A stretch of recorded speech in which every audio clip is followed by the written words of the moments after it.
All right, so some more information on this. Well, I was going to say March the 9th, but actually they're saying now it's going to be March the 8th in Saudi Arabia. So yesterday evening, there was news breaking that Joshua versus Ngannou was a done deal. I've got another video that I'm going to do on that, just touch on that briefly. But they were talking about this March. Well, they didn't actually give a date for the Ngannou, but it's likely going to be March the 8th. Joshua's released a few little kind of teases that, yeah, it's going to be March the 8th. That is a Friday. That would coincide with the Grand Prix, which is happening on a Saturday. Now, the Grand Prix normally take place on a Sunday, but Saudi Arabian Grand Prix, and I think the Las Vegas Grand Prix as well, this season are both going to be staged on a Saturday. So that would mean then basically you're going from qualifying on the streets of, I think it is in Riyadh, actually, the track, straight into this card. They're going to be doing it on a Friday as opposed to a Saturday. Okay. Now, Chris Mannix announced yesterday that it was reported that both Deontay Wilder and Zhilei Zhang could reportedly return on the undercard, which will obviously be on the Friday. It's claimed that Wilder and Zhang could be fighting each other or potentially appear in separate fights. Now, according to ProBox TV, also, that Zhilei Zhang actually wants to fight Deontay Wilder on the Joshua versus Ngannou undercard. His co-manager Terry Lane has stated it's been reported that Zhang and Wilder may both feature on the card, potentially even fight one another. Now, if they both fought one another, Zhang and Wilder, that's a really interesting fight right there. You're essentially pitching the best right hand in the heavyweight division against potentially the best left hand in the heavyweight division in Zhilei Zhang. You know, Zhang is now in a very good position. He's WBO interim champion, meaning that if the winner of Fury Usyk vacates, he's elevated to full champion. He's 40 years old, and this is the kind of peak of his career now. He's having the most success he's ever had. You know, the Hrgovic fight, that was actually in Saudi Arabia as well. The 2 wins over Joe Joyce. He's now put himself in a position to fight for a world title and also to make life-changing sums of money over there in Saudi Arabia. Him against Deontay Wilder, you know, I would have made Wilder favourite against Zhilei Zhang if it had been the Wilder who would say fought Dominic Breazeale, or the Wilder who, you know, who fought Tyson Fury in the first fight. You know, that type of Wilder where he had, yeah, he was getting outboxed by Fury, but he had that tenacity. You always knew there was something there. There almost was there in that first Fury fight. That Deontay Wilder who fought Joe Parker, you know, I mean, he's going to need to find that tenacity because he ain't going to get by on boxing. That's just the fact. He's not going to get by on boxing.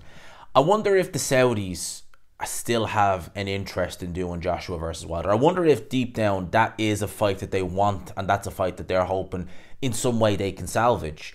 Because with Wilder, the way he was speaking, certainly in the ring post the Joseph Parker fight, it did sound like the end was nigh. But of course, saying that, you could say, it could sound like the end is nigh, and then the Saudis, you know, flash a big bag of money in front of you. Well, you're going to say, like, I've got another fight or two left in me, because it's not just paydays, it's mega paydays over there.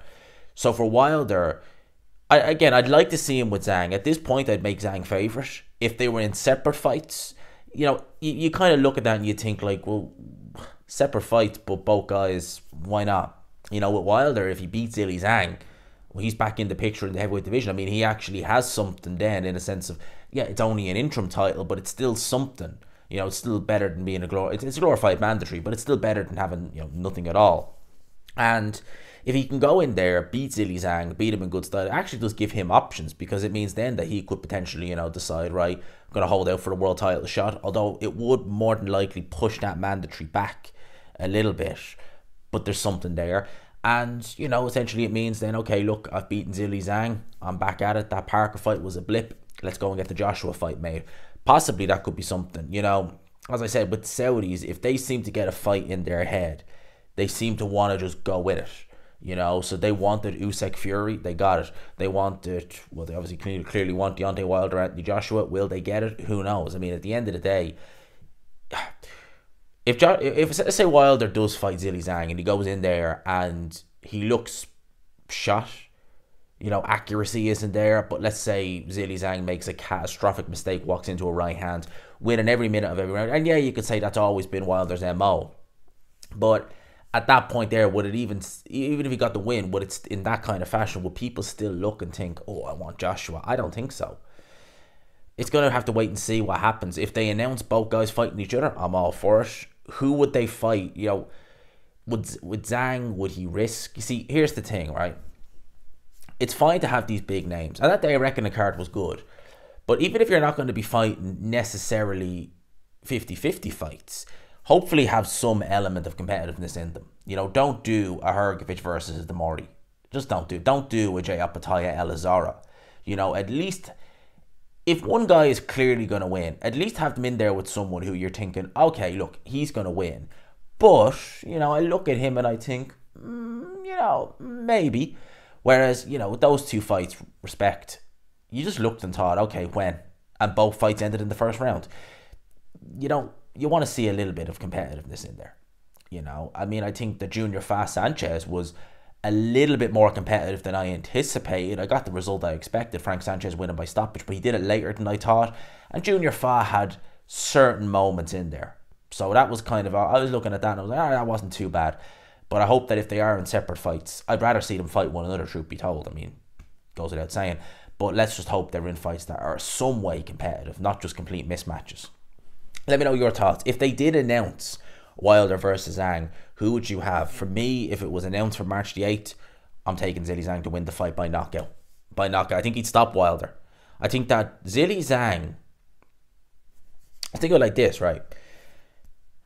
Zhilei Zhang may be the biggest puncher. In fact, I think he is the biggest puncher that Wilder will have ever been in the ring with. Probably amateur or pro. When I just look at his resume and I think, you know, Fury stopped him, and Fury's not a devastating puncher. Ortiz can crack. Brazil can crack a little bit. Who else? You know, Molina's an alright puncher when he puts the shots together and he tries. Duhaupas, bit of pop there, but nothing amazing or anything like that. Spilka certainly wasn't a puncher. Helenius could bang a little bit, but you know, Wilder knew Helenius like the back of his. Yeah, he knew him inside now. So yeah, Zhang might be the biggest puncher Wilder's been in the ring with. But saying that, I'm sure Wilder with the right hand is the biggest puncher Zhang's ever been in the ring with as well. So there's that. Let me know in the comments. Hope you enjoyed it, people. Smash the like button if you could. Subscribe, of course, if you haven't already. I'll leave you with that. Peace.